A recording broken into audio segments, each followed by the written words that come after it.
Healthy ஸ்கின்னுக்கு expensive skin care product வாங்கணுன்ட்டு அவசியம் இல்லை. ஸோ நம்ம ஸ்கின்னுக்கு தேவையான பேசிக் ரொட்டீனை ஃபாலோ பண்ணாலே போதும்.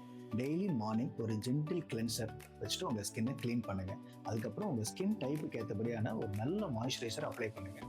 அது பண்ணி முடிச்சதுக்கு அப்புறமாட்டாக்க don't forget to apply your sunscreen. ஒரு சன்ஸ்கிரீன் அப்படின்ட்டாக்க SPF 30 அல்லது அதுக்கு மேலே இருக்கிறதா பார்த்துக்கோங்க. வெளியில் எதுவும் ஆக்டிவிட்டிஸ் இருக்குதுன்றாக்க 2 to 3 ஹவர்ஸ்க்கு ஒருக்க ரீஅப்ளை பண்ணுங்க.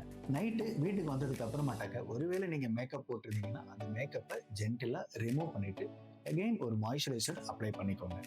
அதுக்கப்புறம் ரொம்ப முக்கியமான ஒரு விஷயம், உங்கள் தூக்கம். குறைஞ்சது 6 to 8 மணி நேரம் தூங்குங்க. ஒரு பேலன்ஸ்டு டயட் எடுத்துக்கோங்க. தேவையான அளவுக்கு தண்ணி குடிங்க. இதெல்லாம் ரொட்டீனாக பண்ணினாலே உங்கள் ஸ்கின் வந்துட்டு நல்லா இருக்கும். சிம்பிள் ஸ்கின் கேர் ரொட்டீனை ரெகுலராக ஃபாலோ பண்ணுங்க. உங்கள் ஸ்கின் லாங் டேர்மாக ஹெல்த்தியாகவும் க்ளோயிங்காகவும் இருக்கும். தேங்க்யூ.